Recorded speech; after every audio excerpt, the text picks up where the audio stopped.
참 좋으신 예수님, 오늘 이 아침에도 예수님께 인사드리며 이 하루를 시작합니다. 오늘도 저희가 경건한 삶을 살아내기 위해서 말씀과 기도로 더욱더 집중해서 예수님과 교제하며 주님께 은혜 받는 시간이 되게 하시고, 우리의 속에 있는 예수님을 거역하고 자꾸 세상이 좋아, 세상의 방법을 사용하려고 하는 나의 모습을 싸워서 이기고 예수님께 순종하고 예수님을 사랑하는 내 모습이 오늘도 나타나게 하여 주시옵소서. 감사를 드립니다. 우리를 권하신 예수님의 이름으로 기도드립니다. 아멘. 안녕하십니까 선한 제자교회 친구들 여러분, 2024년 2월 23일 금요일 주말 아침이 밝아오고 있습니다. 자, 오늘부터 이제 38번째 이야기로 들어갑니다. 은사의 목적은 교회 세우기. 은사의 목적이 뭐라고요? 교회를 세우는 것입니다. 자, 이 주제를 가지고 14장 1절부터 12절까지 우리 함께 묵상하는데, 오늘 첫 번째 시간이죠. 은사와 방언이라는 제목으로 고린도전서 14장 1절부터 5절까지 우리 함께 경건의 시간을 시작하도록 하겠습니다. 네, 이번 이야기가 이제 본문이 조금 길긴 하지만 오늘 이번 이야기에서 바울이 어떤 마음을 가지고 이 글을 썼는가, 그리고 교회에서 받은 은사가 무엇을 위해서 우리에게 주어졌는가, 교회에서 하나님께서 교회의 은사를 왜 주셨을까, 이런 것들을 생각하면서 말씀을 들으면 굉장히 유익할 것 같습니다. 자, 여러분, 우리는 현재 신학적 주제를 따라서 고린도전서 몇 부? 4부, 네 번째죠. 세상 속의 교회를 지금 우리가 계속 묵상하고 있습니다. 그렇죠?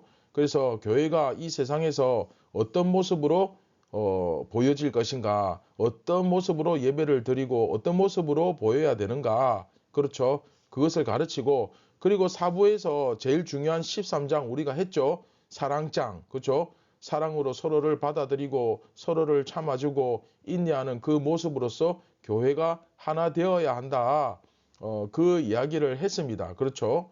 그리고 이제 고린도전서 4부 내용 이렇게 보시면, 4부를 카이스틱 스트럭처 구조로 이렇게 보시면 이제 그 예배에 대해서 이야기하는데 옷차림 문제 이야기했고, 그 다음에 성찬 문제 이야기했고, 그 다음에 은사 문제 차례로 쭉 이야기하고 이것이 사랑이다 이렇게 이야기한 다음에 이제 파란색 색칠해 놓은 부분, 그렇죠? C 다시 이 부분을 우리가 지금 시작하고 있죠. 그래서 은사의 문제와 예배 시간에 이루어지는 말씀, 예언과 방언, 이런 문제, 남녀의 질서 문제, 이런 거 전부 이제 지금까지 했던 거 전체 총 정리하는 내용이다 보시면 됩니다.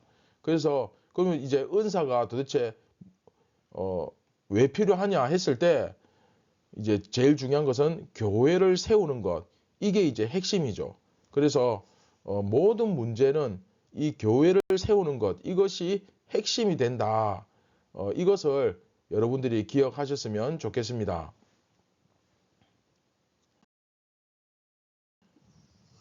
같이 1절부터 5절 말씀을 보겠습니다. 사랑을 추구하며 신령한 것들을 사모하되 특별히 예언을 하려고 하라. 방언을 말하는 자는 사람에게 하지 아니하고 하나님께 하나니 이는 알아듣는 자가 없고 영으로 비밀을 말함이라. 그러나 예언하는 자는 사람에게 말하여 덕을 세우며 권면하며 위로하는 것이요 방언을 말하는 자는 자기의 덕을 세우고 예언하는 자는 교회의 덕을 세우나니 나는 너희가 다 방언 말하기를 원하나 특별히 예언하기를 원하노라. 만일 방언을 말하는 자가 통역하여 교회의 덕을 세우지 아니하면 예언하는 자만 못하니라.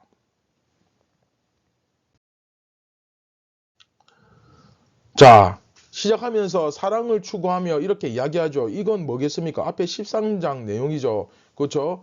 그 선지자, 사도, 선지자, 교사 이것보다 더 큰 은사가 있는데 믿음과 소망과 사랑이다. 그 중에 최고는 뭐다? 네, 사랑이다. 그래서 사랑을 추구하면서 신령한 것들을 사모하라. 은사들 이야기하는 거죠. 그리고 특별히 되도록이면 예언을 하려고 해라.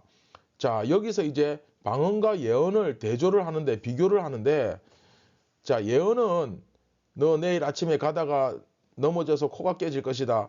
너는 3년 뒤에 대학에서 떨어질 것이다. 뭐 이런 게 예언이 아닙니다. 여기서 예자는 우리 은행에서 예금한다 할 때 예자입니다.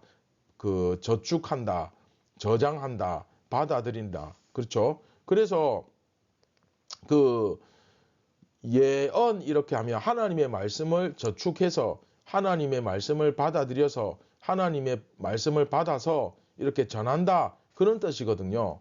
이제 이해됐습니까? 그래서 예언하면 하나님의 말씀을 받아서 전한다. 이런 뜻이죠. 그런데 이 대조를 이루는 은사는 뭐냐? 은사와 예언과 대조를 이루는 게 이제 방언이죠. 근데 방언을 말하는 사람들은 이제 사실 이 방언이라는 것이 그 천사 그러니까 하나님께 특별한 언어로 기도하는 거예요. 이 세상이 알아들을 수 없는 하나님께 기도하는 거거든요. 그런데 이 세상의 언어가 아닌 특별한 언어로. 그러니까 주위에 알아들을 수 있는 사람이 있겠습니까? 없겠습니까? 없겠죠. 그러니까 그 방언을 이야기할 때는 그 방언을 해석할 수 있는 사람이 있으면 옆에 그러니까 통변의 은사라 그러죠. 통변. 그 통역한다 할 때. 그래서 그 통변의 은사가 있는 사람이 있으면 옆에서 하나님께서 우리에게 이런 말씀을 하신다 하고 해석해서 설명할 수 있는 사람이 있으면 유익하지만 그런 사람이 없으면 예언만 못하다. 아무 의미가 없다. 그러니까 의미가 없다는 말이 소용없다 이게 아니고 개인적으로는 유익해요. 개인적으로 기도할 때 이 방언으로 기도하는 것이 유익하지만 그러나 교회 공동체의 다른 사람한테는 이게 무슨 말인지도 모르는데 무슨 도움이 되겠습니까? 그렇죠? 그래서 되도록이면 방언을 하지 말고 예언을 하려고 해라. 하나님의 말씀을 전하려고 해라. 이렇게 이야기하는 거죠. 아니 하나님께 말하는 건데 당연히 방언이 중요하지 예언은 사람에게 전하는 거 아니냐. 하지만 사람에게 하나님의 말씀을 전해서 깨닫게 하고 권면하고 그렇죠. 덕을 세우고 바르게 하고 좋은 거잖아요. 그렇죠? 그런데 방언은 그렇게 할 수가 없다는 겁니다. 왜? 알아듣지를 못하니까. 이해되시죠? 그래서 여기서 이제 조금 여러분들이 기억해야 될 게 나는 너희가 마지막에 보면 다 방언 말하기를 원한다. 이거는 너희들 전부 방언해야 된다. 그 말이 아닙니다. 그냥 나는 너희가 다 방언하기를 원하지만 특별히 예언하기를 원한다. 방언도 좋은 것인데 특별히 예언을 했으면 좋겠다. 그 말입니다. 이해되시죠? 그래서 되도록이면 교회의 덕을 세울 수 있는 다 알아들을 수 있는 말로 듣고 깨닫고 회개하고 뉘우치고 반성할 수 있는 이런 실질적인 이런 어떤 반성이나 교훈이나 회개나 이런 것들이 일어날 수 있는 교회의 덕이 되는 것을 하라는 거예요. 방언은 개인적으로 하고 혼자 있을 때 그렇죠? 굳이 다 같이 있는데 다른 사람들 알아듣지도 못하는데 막 크게 방언으로 기도하면 그 질서가 엉망이 된다는 거예요. 이해되시죠? 그래서 방언과 예언을 오늘 대조했고 그래서 방언은 개인적으로 좋은 거 개인적인 덕을 위한 것, 덕을 세우는 것. 예언은 교회 전체의 덕을 세우는 것, 교회 전체를 위한 것. 그러니까 방언보다는 내 예언을 교회에서 해라. 그래서 바울이 결국 하고 싶은 얘기는 그겁니다. 다 같이 모여 있을 때는 방언하지 마라. 그 얘기예요. 이해되시죠? 자, 말씀을 맺도록 하겠습니다. 바울이 앞에서 사랑을 추구하면서 신령한 것들을 사모하라. 그렇게 시작했잖아요. 그러니까 신령한 은사가 나쁜 것이 아니라 이 사랑이 빠졌을 때는, 사랑이 없을 때는 모든 은사가 다 문제가 생기니까 가장 중요한 것부터 붙들어라. 그 얘기입니다. 이게 바울이 가르쳐주는 그 가르침의 핵심입니다. 가장 중요한 거. 은사도 기억나죠? 사도, 그 다음에 선지자, 그 다음에 교사, 그 다음에 뭐 병 고치는 은사, 뭐 등등 쭉 나오는데, 이렇게 그 우선순위가 있듯이 예언이 방언보다 우선순위가 더 앞선다는 거예요. 왜냐하면 방언은 그 말하는 그 다 자기 본인한테만, 자기한테만 유익한 것이고, 예언은 다른 사람들에게 유익을 끼치는 거잖아.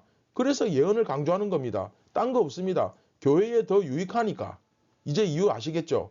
그래서 방언은 통역할 수 있는 은사를 가진 사람이 있으면 하고, 없으면 교회에서 하지 마라. 쉽게 말하면 그 얘기 하는 거예요.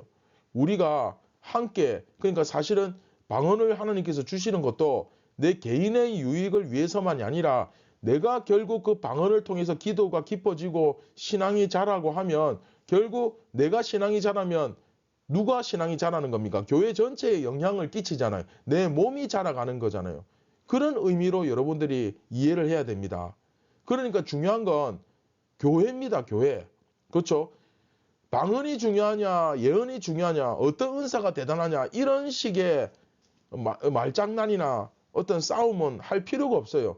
진짜 중요한 건 뭡니까? 어떻게 하면 교회를 더 건강하게 세워나갈까? 이게 핵심이죠. 그렇죠?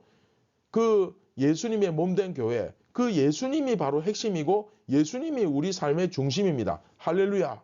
그래서 오늘도 여러분이 예수님의 그 몸의 한 부분으로서 세상에 빛과 소금의 역할을 잘 감당하는 멋진 친구들 되기를 바랍니다. 감사합니다. 자, 말씀을 기억하며 우리 함께 기도하겠습니다. 참 좋으신 예수님, 오늘 말씀을 우리가 잘 깨닫고 우리가 세상에서 살아갈 때 교회로서 더 성숙하고 더 성장하고 더 인격적인 모습으로 우리가 나타날 수 있도록 성령님 은혜를 베풀어 주시고, 비록 아이들이 지금은 어리고 부족하다 할지라도 이 말씀에 집중할 때에, 예수님께 집중할 때에 성령께서 깨달을 수 있는 지혜와 능력을 주실 줄 믿습니다. 또 말씀에 듣고 깨닫고 끝나는 것이 아니라 순종함으로써 이 말씀에 열매를 맺는 귀한 우리 친구들 다 되게 하여 주시옵소서. 우리를 구원하신 예수님의 이름으로 기도드립니다. 아멘. 자, 오늘도 우리가 이 말씀을 순종하고 실천하는 사람이 됩시다. 자, 오늘 말씀 어떻게 순종해야 되겠습니까?